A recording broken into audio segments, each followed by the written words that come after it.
Video কলের রিংটোনটা বাজলেই বুকের ভেতরটা ধক করে ওঠে। স্ক্রিনে নাম ভেসে ওঠে মা কিংবা বাবা। ফোনটা রিসিভ করার আগে আমাকে 1 সেকেন্ড সময় নিতে হয়।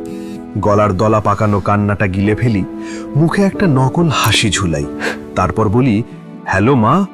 হ্যাঁ, আমি খুব ভালো আছি, রাজ কপাল আমার, কত আরামে আছি। ফোনটা রেখে দেওয়ার পর আমি যখন আমার 6x6 ফুটের ছোট্ট রুমটার দিকে তাকাই, তখন নিজেকে প্রশ্ন করি, আমি কি আসলেই ভালো আছি, নাকি আমি শুধু ভালো থাকার অভিনয় করছি? দেশ থেকে সবাই ভাবে ইউরোপ মানেই টাকার খনি।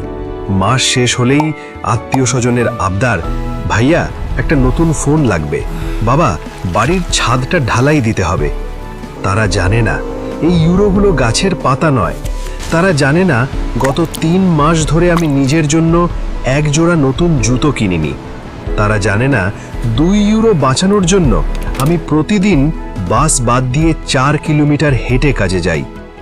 আমি আজ আর মানুষ নেই, আমি হয়ে গেছি একটা জীবন্ত এটিএম বুথ বা টাকার মেশিন। কার্ড ঢোকালেই টাকা বেরোয়, কিন্তু মেশিনটার কোনো অনুভূতি থাকতে নেই। মেশিনের ক্ষুধা লাগতে নেই, মেশিনের অসুস্থ হতে নেই। 104 ডিগ্রি জ্বর নিয়েও আমি কাজে গিয়েছি। কারণ ডিউটি মিস করলে যে দিনের বেতনটা পাবো না, আর বেতন না পেলে দেশে টাকা পাঠাবো কি করে? মাঝে মাঝে খুব ইচ্ছে করে চিৎকার করে বলি, আমি আর পারছি না, আমারও একটু বিশ্রাম দরকার। কিন্তু বলা হয় না, কারণ আমি যে পরিবারের বড় ছেলে কিংবা উপার্জনক্ষম ব্যক্তি, আমার ক্লান্ত হতে মানা। কিন্তু থামুন ভাই, একটু ভাবুন, আপনি কার জন্য নিজেকে তিলে তিলে শেষ করছেন? হ্যাঁ, পরিবারকে দেখা আপনার দায়িত্ব, কিন্তু নিজেকে মেরে ফেলে নয়। আপনি যদি আজ অসুস্থ হয়ে বিছানায় পড়ে যান, বিশ্বাস করুন 1 মাস বা 2 মাস সবাই কাঁদবে, কিন্তু 3 মাসের মাথায় এই দুনিয়া আপনাকে ভুলে যাবে। যেই কোম্পানি আপনাকে দিয়ে আজ 18 ঘন্টা কাজ করাচ্ছে, আপনি অসুস্থ হলে কালই তারা আপনার জায়গায় নতুন লোক নিয়ে নেবে।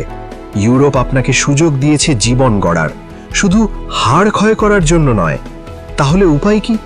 স্বার্থপর হবেন না, শুধু একটু কৌশলী হন। 1, সব সত্য লুকাবেন না। পরিবারকে মাঝে মাঝে আপনার কষ্টের কথা জানান, তাদের বুঝতে দিন যে ইউরো কামানো কতটা কঠিন। এতে তাদের অযৌক্তিক আবদার কমবে। 2, নিজের যত্ন নিন। আপনি সুস্থ থাকলেই কেবল পরিবার ভালো থাকবে, তাই ঠিকমতো খাওয়া দাওয়া করুন, পর্যাপ্ত ঘুমান। 3, ভবিষ্যতের জন্য জমান। সব টাকা দেশে পাঠিয়ে দেবেন না, নিজের জন্য একটা এমার্জেন্সি ফান্ড তৈরি করুন, কারণ বিপদে পড়লে আপনার পকেটের টাকাই হবে আপনার আসল বন্ধু। প্রিয় রেমিটেন্স যোদ্ধা, আপনি দেশের অর্থনীতি সচল রেখেছেন, পরিবারের মুখে হাসি ফুটিয়েছেন। আপনি একজন হিরো, কিন্তু মনে রাখবেন, সিনেমার হিরোকেও মাঝে মাঝে বিশ্রাম নিতে হয়। নিজেকে ভালোবাসুন, কারণ দিন শেষে এই প্রবাস জীবনে আপনি আপনার একমাত্র সঙ্গী। ভিডিওটি আপনার মনের কথা বলে থাকলে একটি লাইক দিন, আর কমেন্টে জানান আপনি কোন দেশ থেকে এই ভিডিওটি দেখছেন। আমরা আপনার একাকিত্বের সঙ্গী হতে চাই। সাবস্ক্রাইব করে আমাদের সাথেই থাকুন। আল্লাহ হাফেজ।